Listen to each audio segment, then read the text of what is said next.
Welcome, ladies and gentlemen. We're going to examine the mathematics of projectiles that are thrown straight up. Let's start out by comparing dropped projectiles to projectiles that are launched straight up. Notice that actually projectiles that are launched straight up and then fall back down again are precisely like drop projectiles in the second half of their motion.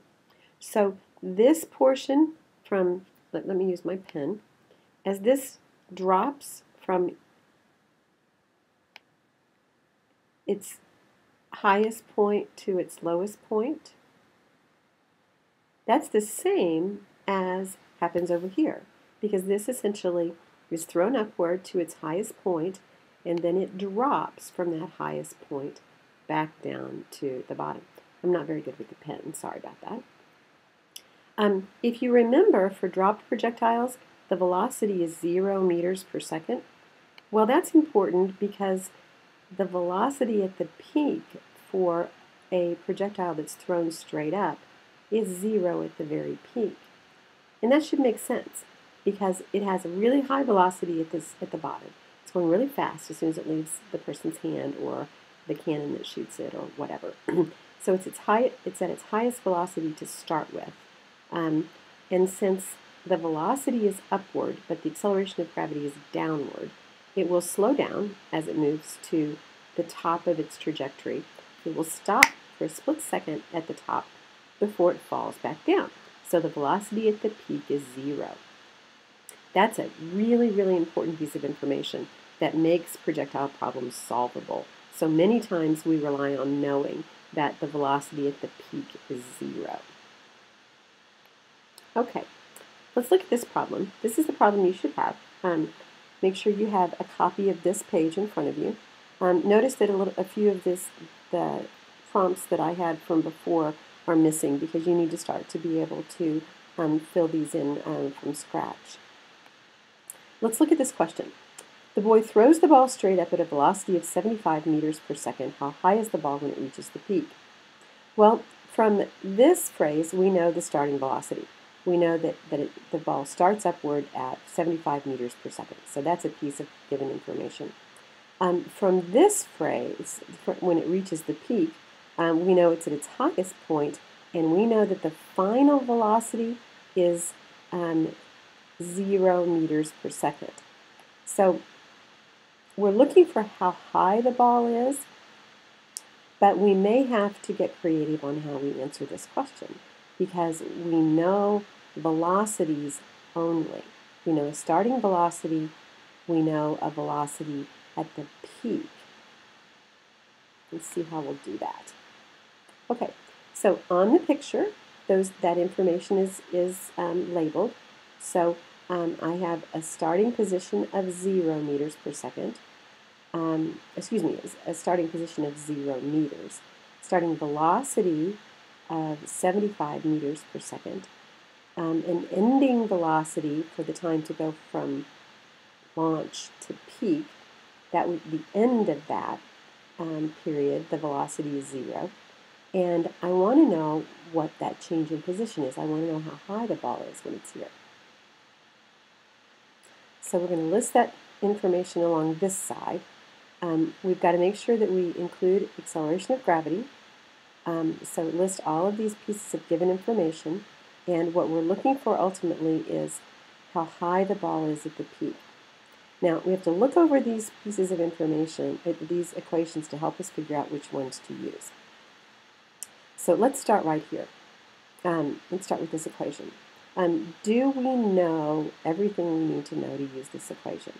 Do we know the velocity in, do we know the final position? We don't. That's what we're looking for. We're looking for how high it is. So we don't know that. I'm going to circle that because that's something we don't know. Do we know the starting position? We do. We decided that we're going to start from 0. We know the starting velocity. That's a big number. It's like 75 meters per second. Do we know how long the ball is in the air? We don't. So we already have 2 unknowns in this equation, so we cannot use this one. We can already rule this one out. So we're going to have to go on to the next one and see if we can use that.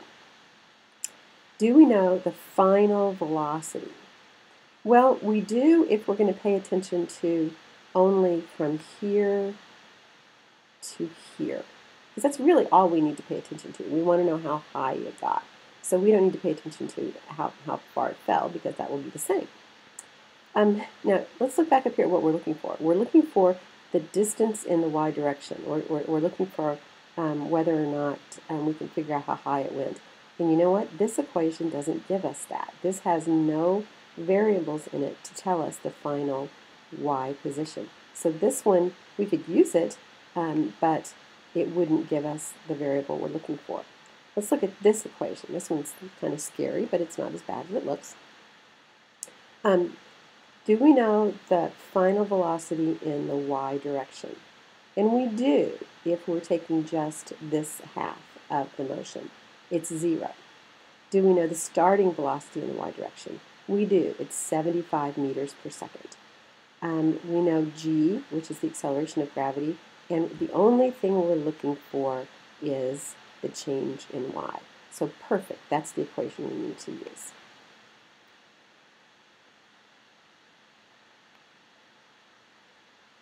Okay, this equation now is listed over here and the variables are dropped into it. So you see here that I have 0 because 0 squared is 0. And then be careful right here because this is 75 meters per second. All of that is squared. So you square the number and the variable, and the unit, excuse me, the number 75 as well as the unit, meters per second. Then we've dropped in here 10 meters per second times 2. We've already made that into 20, so I've skipped a step right here. This is 10 meters per second squared times 2, and that was a negative number, so that's how we got 20 meters per second in this part of the equation. When I square this value, I get 5,625 meters squared per second squared plus negative 20 meters per second squared times the change in the y direction. Okay, that's fine so far. Now, this is what I'm looking for, so I want to get it by itself.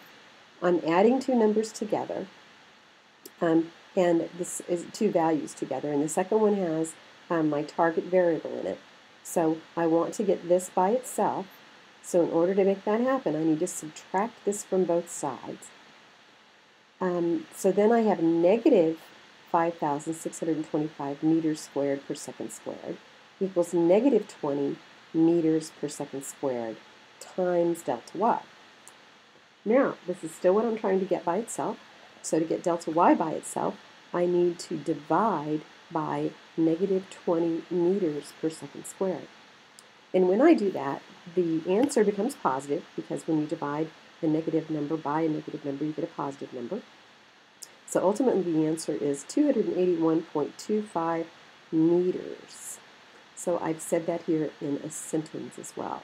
The ball is 28.25 meters from the ground at the peak.